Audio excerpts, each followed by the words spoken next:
Algunos de ellos eran ídolos en su país antes de cumplir los 20. Otros brillaron tanto en una Copa América o en un Mundial Juvenil que Europa se peleó por llevárselos. Eran diferentes, eran talento puro, destinados, según todos, a conquistar el mundo. Pero algo no salió como debía. Llegaron a Europa con portadas, millones y una etiqueta que pesaba más que cualquier camiseta. Pero con el tiempo lo que prometía ser leyenda se volvió silencio. Bancas eternas, sesiones, lesiones, despedidas sin gloria. Y lo peor no fue que fallaron, fue que tenían todo para triunfar. Porque los vimos brillar en Sudamérica, como si fueran jugadores de otro planeta. Porque cada vez que tocaban la pelota recordaban a los más grandes. Porque aunque muchos ya los olvidaron, hubo un momento en que todos los soñadores del continente quisimos ser como ellos. Pero no todos los sueños cruzan el Atlántico intactos. En Europa la exigencia es brutal. El fútbol no perdona debilidades y muchas veces tampoco perdona el contexto.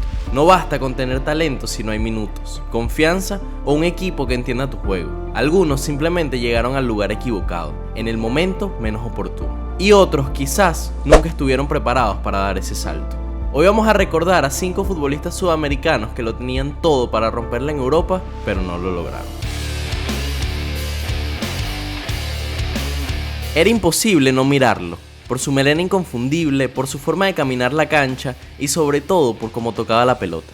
Carlos, el pibe Valderrama, no jugaba al ritmo del resto. Jugaba como si supiera algo que los demás aún no entendían. Pero ese estilo tan único, tan nuestro, no encontró espacio en Europa. En Sudamérica lo fue todo. En el Unión Magdalena debutó en 1980 y nació como un crack. En el Millonarios es donde empezó a construir su nombre, pero sobre todo en el Deportivo Cali, donde fue ídolo absoluto. Y de ahí dio el salto a Francia con el Montpellier, con muchas expectativas, pero no salió como se esperaba. Porque aunque llegó a Europa con la etiqueta de estrella sudamericana, nunca terminó de adaptarse al fútbol europeo. Y no era por falta de talento, porque el talento le sobraba, pero sí por un contexto que no lo entendía, que no sabía cómo usarlo, y que lo veía como un jugador lento en lugar de un cerebro adelantado a su época. En un Montpellier que priorizaba lo físico, su magia quedó muchas veces apagada, y el tiempo no esperó que se adaptara. Su paso por Europa fue breve, apenas 3 temporadas en Francia con momentos puntuales de brillantez, pero lejos del dominio que tenía en Sudamérica. Luego una temporada en el Valladolid que estuvo marcada por el descenso del equipo pucelano y en la que el pibe jugó solo 21 partidos anotando solo un gol.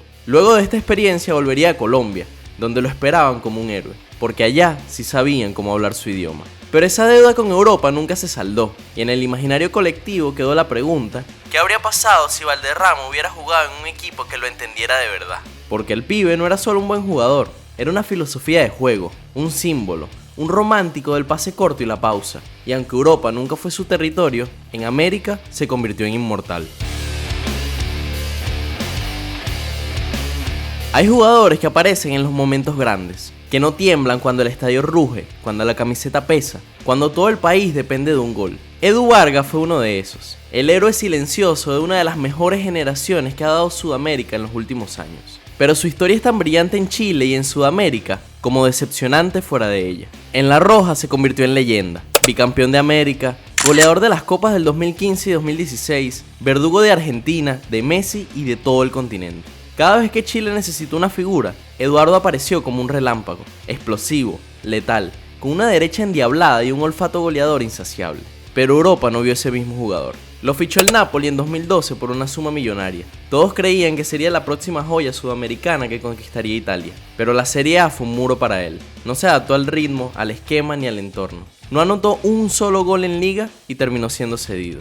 Luego pasó por el Valencia, donde en Liga solo logró dejar 3 goles en 17 partidos. Después, el Rangers en Inglaterra, donde tampoco brilló. Es increíble pensar que el máximo goleador de 2 ediciones de Copas América anotaría solo 3 goles en el Queen's Park Rangers y más tarde, en el Hoffenheim en Alemania, solo 2 goles. En Europa, Edu estuvo muy lejos de lo que prometía aquel joven que electrificaba a Sudamérica.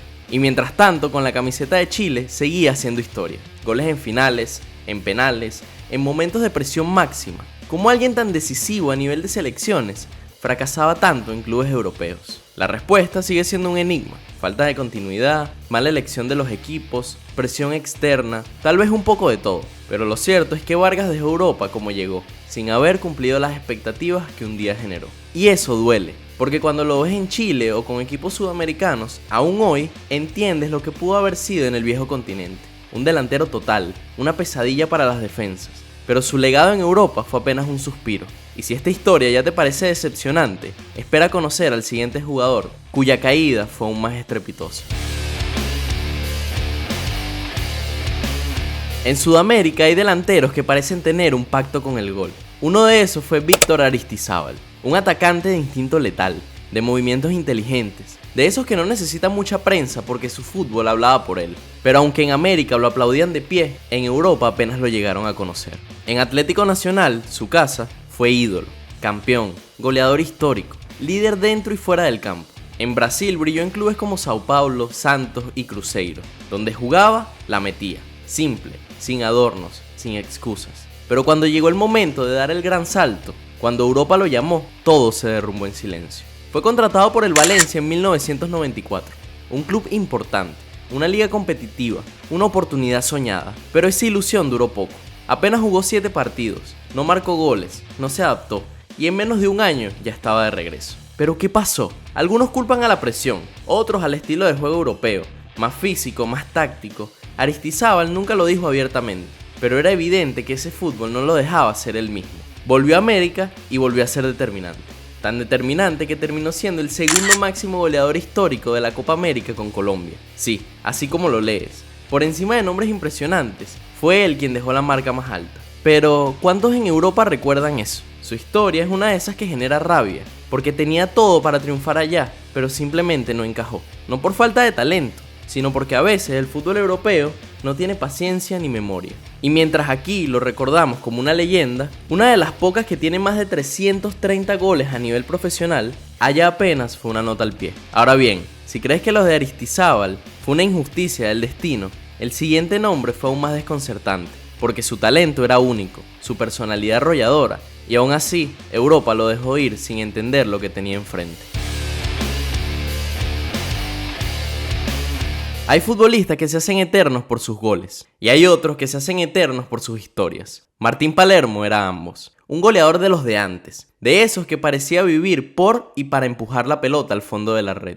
Pero también era un personaje que parecía desafiar las reglas del fútbol moderno. En Estudiantes de La Plata empezó a brillar, pero fue en Boca Juniors donde se volvió leyenda. Goles imposibles, partidos épicos, títulos como el Intercontinental del 2000, en el que en la final, el loco Palermo anotó un doblete al Real Madrid en la final. Un tipo que metía goles con la cabeza, con el hombro, con la rodilla, incluso con el alma. El loco Palermo no era elegante, pero era efectivo. No era rápido, pero siempre llegaba. Y cuando el viejo continente lo llamó, muchos pensaron que era cuestión de tiempo para que se hiciera grande en Europa. En 2001 llegó al Villarreal, un club que estaba construyendo algo serio en España y que apostó muy fuerte por él. Parecía el escenario ideal para un tipo acostumbrado a los grandes retos, pero el destino, otra vez, tenía otros planes. Jugó apenas unos partidos en los que dejó buenas sensaciones, y luego ocurrió lo impensado, una lesión brutal. En pleno festejo de gol, al caer sobre un cartel de publicidad, se fracturó la tibia y el peroné. Una imagen durísima.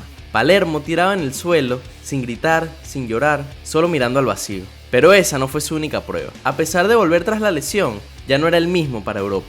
Pasó también por el Betis, el Alavés, sin pena ni gloria. Y cuando decidió volver a Boca, la historia cambió otra vez. Se convirtió en ídolo máximo, volvió a gritar goles decisivos, ganó más títulos, jugó un mundial y demostró de lo que era capaz. Pero Europa no fue capaz de ver lo que Boca sí. Lo dejó ir sin entender que había tenido entre sus manos a un mito viviente. A veces el fútbol tiene memoria corta y otras tiene poca paciencia. Y mientras Palermo es venerado en Sudamérica como un héroe imperfecto, en Europa es apenas una anécdota. Pero el siguiente jugador no solo era un héroe, era una máquina, una bestia, un depredador, y aún así falló donde muchos esperaban verlo triunfar. Dicen que el fútbol no es solo talento, sino decisiones, pero también es tiempo, contexto y carácter. Y si hubo un futbolista que parecía tenerlo absolutamente todo para marcar época en Europa, ese fue Robinho. Porque cuando debutó en el Santos, heredó el peso de un país que creía que estaba ante el nuevo rey. Su fútbol era un carnaval, sus regates un espectáculo, y su carisma una marca registrada. Pero cuando el Real Madrid, tras unas muy largas negociaciones, por fin lo ficha en 2005, en plena era de los galácticos, algo se quebró. Porque Robinho nunca fue Zidane, no era frío ni táctico. Era calle, samba y libertad. Y aunque dejó momentos brillantes como aquel doblete al Olympiacos o al Villarreal, su irregularidad comenzó a hacer más ruido que su magia. Pasó al Manchester City en 2008 cuando el proyecto apenas comenzaba, y aunque su debut fue brillante, pronto cayó en la desconexión. Parecía que su cuerpo estaba en Inglaterra, pero su alma seguía bailando en Brasil. Después vino el Milán, donde compartió con Ronaldinho y Thiago Silva. Pero otra vez la historia fue la misma. Chispazos, pero sin fuego real. Destellos, pero sin continuidad. Y lo curioso es que no fue un caso aislado. Robinho no fue el único brasileño que encantó al mundo desde joven y luego se fue desvaneciendo en Europa. Ahí están los nombres de Alexandre Pato, que iba a ser el 9 del futuro. Pablo Enrique Ganso, con una zurda mágica, pero cuerpo frágil. Fred, que nunca logró consolidarse en el Lyon, y Gabigol, el ídolo del Flamengo, que no encontró espacio ni en el Inter de Milán ni en el Benfica. Todos estos tenían talento, algunos incluso más que muchos cracks consolidados, pero algo les faltó. Fue mentalidad, adaptación, paciencia, una mala decisión a destiempo. Lo cierto es que Robinho fue el ídolo de una generación que parecía predestinada, pero que no cruzó el umbral de la grandeza. Y más allá de sus errores personales, de los cuales también fue protagonista fuera del campo, su carrera deja una pregunta que todavía nadie puede responder con certeza. ¿Qué se necesita realmente para triunfar en Europa? Pero si crees que esta historia te dejó pensando, espera escuchar las menciones honoríficas porque hay nombres que no esperabas ver ahí y que quizás merecieron más. A veces la diferencia entre el éxito y el fracaso en Europa es una línea tan fina que muchos jugadores la cruzan sin darse cuenta. Y aunque no entraron en el top 5, estos tres nombres merecen una mención especial, no solo por lo que prometían, sino por lo que dejaron escapar. Si hablamos de talento venezolano, potencia pura y una mentalidad ganadora, el nombre de Joseph Martínez está grabado a fuego. Una carrera descomunal en la MLS, rompiendo récords, liderando al Atlanta United y convirtiéndose en ídolo absoluto. Nadie puede negar lo que logró él en suelo norteamericano. Pero antes de eso, Joseph probó suerte en Europa, primero en el Young Boys de Suiza, luego en el Torino de Italia. Y aunque dejó algunos goles y destellos, nunca logró consolidarse como ese delantero temible que sí explotó en América. ¿Fue falta de oportunidad, madurez o confianza? Lo cierto es que el mejor Joseph nunca se vio en Europa, y eso duele, porque tenía nivel de sobra para hacer historia también allá. Con la 10 de Argentina en la espalda y un talento que enamoró al país, parecía predestinado a tomar el relevo de Diego Armando Maradona. Tenía regate, tenía magia, tenía sangre, pero también tenía un carácter indomable. Pasó por el Valencia, la Sampdoria, el Parma, el Fenerbahce, pero nunca se adaptó del todo. Siempre fue más de River, más de casa, más de jugar con el alma que con el sistema. Y aunque fue querido por muchos, en Europa siempre se sintió como un alma libre atrapada en una jaula táctica. Había sido el cerebro de River Plate, campeón de América, y su paso por Europa parecía lógico. Pero cuando Matías Craneviter llegó al Atlético de Madrid, se encontró con un sistema que no le dio ni tiempo ni espacio para florecer. Luego pasó por el Sevilla y más tarde regresó sin hacer ruido. Craneviter tenía elegancia, orden, visión, pero Europa no lo vio brillar. Y así, como tantos otros, se convirtió en una promesa que no cruzó la línea. En el fútbol nos enseñaron que triunfar en Europa es el sueño máximo.